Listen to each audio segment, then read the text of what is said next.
तो धनु लगन के लिए हम बात करेंगे और देखेंगे कि आपके अगर प्रथम भाव में कोई भी ग्रह अस्त हो तो वास्तव में यहाँ आपको कैसा प्रभाव मिल सकता है। यहाँ पे एक एक ग्रह को हम सेलेक्ट करेंगे और उसके हिसाब से विचार करेंगे। सूर्य देखा जाए तो आपके चार्ट में वो 9वें घर के स्वामी है, बट आपके चार्ट में सूर्य हो सकता है 12वें भाव में स्थित हो सकते हैं, लगन में स्थित हो सकते हैं या दूसरे भाव में भी स्थित हो सकते हैं। बट यहाँ जो आपका अस्त ग्रह है वो आपके लगन में होना चाहिए। सबसे पहले यहाँ लेते हैं बृहस्पति को। मान लीजिए कि आपके बृहस्पति आपके लगन में ही अस्त है।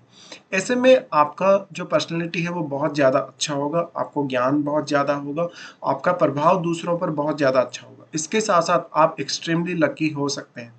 लकी किसी भी मामले में हो सकते हैं, धन के मामले में, संतान के मामले में, नेम फेम के मामले में या करियर के मामले में भी। ऐसे जातक मोस्टली या तो फॉरेन से कनेक्टेड रहेंगे या वो कोई ना कोई किसी बहुत बड़े सरकारी पद पे होंगे। साथ साथ में अध्यात्म में भी आपको काफ़ी अच्छी ग्रोथ मिल सकती है कभी कभी, बट ऐसा ज़्यादातर लोगों की लेट एज में ही होता है। काफ़ी लोगों को आपने देखा होगा कि लेट एज में वो एक बहुत अच्छे आध्यात्मिक व्यक्ति बन जाते हैं या एक बहुत ही फेमस लीडर बन जाते हैं कहीं ना कहीं आध्यात्मिक रूप से। तो ऐसा भी आपके साथ कभी कभी होता है। अब बृहस्पति की यहाँ पावर बढ़ेगी। बृहस्पति अगर अस्त होंगे तो बृहस्पति को क्योंकि सूर्य की एनर्जी मिल रही है तो आपका 9वें भाव का प्रभाव जो है वो आपके ऊपर बहुत ज़्यादा बढ़ेगा। इसलिए आप स्वयं को जानने में बहुत ज़्यादा सक्षम होंगे, अपनी क्वालिटीज़ को पहचानने में बहुत ज़्यादा सक्षम होंगे। साथ साथ में आप दूसरों को भी बहुत अच्छे से इंस्पायर कर सकेंगे या गाइड कर सकेंगे। बृहस्पति यहाँ पे आपके चार्ट में देखा जाए तो फोर्थ लॉर्ड भी है और बृहस्पति क्योंकि एक ड्वेल प्लेनेट है तो आपकी क्षमताएं बहुत ज़्यादा तेजी से बढ़ेंगी। अब सूर्य का यहाँ कितना ज़्यादा प्रभाव बृहस्पति पर है या सूर्य कितने ज़्यादा बृहस्पति के क्लोज हैं, ये आपको जरूर देख लेना चाहिए। क्योंकि सूर्य जितने ज़्यादा बृहस्पति के क्लोज होंगे उतना ही आपको हायर एजुकेशन में इजी रहेगा। इवन लॉन्ग डिस्टेंस टूर करना, विदेश यात्रा करना या इवन विदेश में सेटलमेंट आपके लिए आसान रहेगा। इसके साथ साथ यहाँ बृहस्पति आपके चार्ट में 5वें भाव, आपके 7वें भाव और आपके 9वें भाव को भी प्रभावित करेंगे अपनी दृष्टि से। तो आपको इन भावों के बारे में भी विचार अवश्य कर लेना चाहिए। वैसे अगर देखा जाए तो आप अपने कैरियर में भी बहुत बड़े पद पे हो सकते हैं और एक बहुत ही प्रभावशाली पर्सनैलिटी वाले व्यक्ति होंगे। पर कभी कभी आप में थोड़ा ईगो भी होगा, कभी कभी कुछ ऐसे इश्यूज भी रहेंगे, आपकी डोमेस्टिक लाइफ को लेकर भी कुछ ऐसी प्रॉब्लम्स रहेंगी जहाँ पर आप हमेशा अपनी लाइफ को डोमिनेट कर रहे हैं और आप हमेशा अपने तरीके से जीने वाले होंगे। लेकिन आप काफ़ी समझदार और विवेकशील कहलाएंगे। उसके बाद यहाँ हम लेते हैं शनि को। मान लीजिए कि शनि यहाँ अस्त हो जाते हैं तो इस केस में आपके लिए कहीं ना कहीं उतना ज़्यादा हार्डवर्क आपको करने की आवश्यकता नहीं है। वैसे देखा जाए तो शनि का यहाँ अस्त होना कहीं ना कहीं आपके लिए लाइफ को ईजी ही बनाएगा। अगर मान लो कि आपके शनि अस्त नहीं है तो उस केस में हो सकता है कि आपकी लाइफ में प्रगति बहुत स्लो रहेगी। बट अस्त होने के केस में आपको सूर्य का एनर्जी मिल रहा है, सूर्य का आपको सहारा मिल रहा है। इसलिए आपकी लाइफ में जो ग्रोथ होगी या लाइफ जो आपकी आगे बढ़ेगी वो बहुत ही अच्छे तरीके से बढ़ेगी। ये अब कैरियर के लिए बहुत इंपॉर्टेंट हो जाता है क्योंकि शनि के अस्त हो जाने से कहीं ना कहीं आप अपनी जिम्मेदारियों को इजीली पूरा कर सकेंगे और कैरियर के मामले में भी आप काफ़ी अच्छे से सोच विचार कर सकेंगे या निर्णय ले सकेंगे। शनि के अस्त हो जाने से आपके लिए सेकंड हाउस और थर्ड हाउस से जुड़े हुए कार्य करना आसान हो जाएगा और इन भावों से आपको जो भी हेल्प मिलेगी वो आसान हो जाएगी। यहाँ शनि के होने से बेसिकली आपकी जो सेहत होगी, शनि के अस्त हो जाने से सेहत भी आपकी काफ़ी अच्छी रहेगी और आप काफ़ी स्टेबल भी रहेंगे लाइफ में। ऐसे में आप में जो शनि से रिलेटेड गुण हैं वो और भी ज़्यादा कहीं ना कहीं इंक्रीज होंगे कुछ केसेस में। जैसे आपका जो पंक्चुअलिटी है या कोई भी काम करने के प्रति आप कितने ज़्यादा सीरियस हैं वो स्थिति में सुधार होगा और आप उतने ज़्यादा लेजी नहीं रहेंगे। बट कभी कभी ये हो सकता है कि आपको रिश्तों को लेके कुछ प्रॉब्लम्स भी आ सकती हैं जहाँ पर आप अपनी फैमिली को बहुत ज़्यादा डोमिनेट करने के लिए देख रहे हैं या आप में थोड़ा ईगो भी हो सकता है। बट आप बहुत ही ईमानदार व्यक्ति होंगे और दूसरों की सहायता करने में हमेशा तत्पर होंगे। अब शनि के अस्त हो जाने से यहाँ पर हो सकता है कि आपको जो लाइफ में ग्रोथ मिलेगी, चाहे आपके बिजनेस में या चाहे आपके कैरियर में, वो काफ़ी अच्छी मिलेगी और समय पर मिलेगी। इसके साथ साथ जैसे मैरिड लाइफ है, मैरिड लाइफ को लेकर भी काफ़ी अच्छी स्थिति देखने को मिल सकती है। तो यहाँ शनि के अस्त हो जाने से आपकी लाइफ में शनि जो वास्तव में डिले करते बहुत ज़्यादा, वो डिले बहुत ही कम देखने को मिल सकता है या बिल्कुल ना के बराबर देखने को मिल सकता है। इसके साथ साथ आपके लिए अर्निंग करना आसान होगा, पब्लिकली आपके लिए जो इंटरेक्शन है वो आसान होगा और पब्लिकली नेम फेम पाना आसान हो जाएगा। उसके बाद हम यहाँ लेते हैं मंगल को। अगर मंगल यहाँ मान लो किसी के अस्त होते हैं तो यह आपकी एजुकेशन के लिए बहुत अच्छा होगा, आपके डिसीजन लेने के लिए बहुत अच्छा होगा और आपके टैलेंट के लिए बहुत ज़्यादा अच्छा होगा। आपकी सेहत तो इससे अच्छी होगी ही, बट आप में एग्रेशन बहुत ज़्यादा होने की वजह से आप में धैर्य की बहुत ज़्यादा कमी हो जाएगी। और क्योंकि आप यहाँ पे एक ड्यूअल साइन वाले प्लैनेट वाले या ड्वेल राशि वाले आप पर्सन हैं, इस वजह से कहीं ना कहीं थोड़ा सा ये रहेगा कि आप एक ही काम पे फोकस ना कर सके, और कभी कभी ड्वेल साइन है तो बहुत ज़्यादा सोचने लगेंगे। ऐसे में हो सकता है कि आपका जो थोड़ा फोकस है वो भंग होगा, और इस केस में आपको कौन सा पर्टिकुलर काम करना है उसके बारे में थोड़ा आपको समय लग सकता है।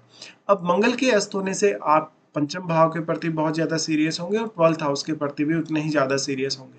तो मंगल के अस्त हो जाने से आपके लिए आध्यात्मिक उन्नति आसान होगी, आपके लिए डिसीजन लेना जरूर आसान होगा, लेकिन आपकी लव लाइफ या आपकी संतान के साथ जो रिलेशन है वो थोड़े डिस्टर्ब हो सकते हैं।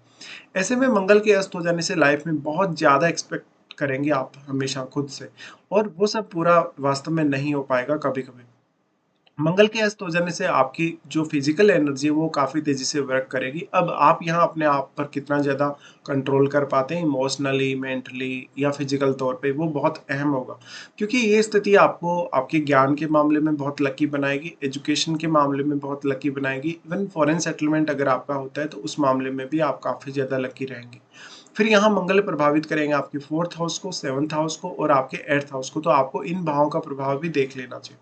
फिर यहाँ पे हम लेते हैं चंद्रमा को। मान लीजिए कि यहाँ चंद्रमा आपके अस्त हो जाते हैं सूर्य से, तो आप मेंटली बहुत ज़्यादा स्ट्रांग हो सकते हैं, आपकी इमेजिनेशन, क्रिएटिविटी और आपकी पर्सनैलिटी का प्रभाव बहुत ही ज़्यादा स्ट्रांग हो सकता है। आप में गुड से गुड विषयों को जानने की क्षमता हो सकती है, सोचने या लिखने की भी इवन क्षमता हो सकती है। चंद्रमा आपके चार्ट में 8वें घर के स्वामी, तो 8वें घर से संबंधित काम करना आसान हो जाएगा, रिसर्च वगैरह करना आसान हो जाएगा। बट यहाँ क्योंकि चंद्रमा और ज़्यादा स्ट्रांग हो रहे हैं सूर्य की एनर्जी पाकर, ऐसे में मेंटली आप जो भी निर्णय लेंगे उनसे आप दूर नहीं हटेंगे, कभी भी काफ़ी स्ट्रांगली सोच समझकर आप वो फैसले ले सकेंगे। साथ साथ में आप मेंटली बहुत ज़्यादा स्ट्रांग रहेंगे, तो किसी भी प्रकार से आप दूसरों के अनुसार चलने वाले नहीं होंगे, खुद के हिसाब से ही निर्णय लेकर आगे बढ़ने वाले होंगे।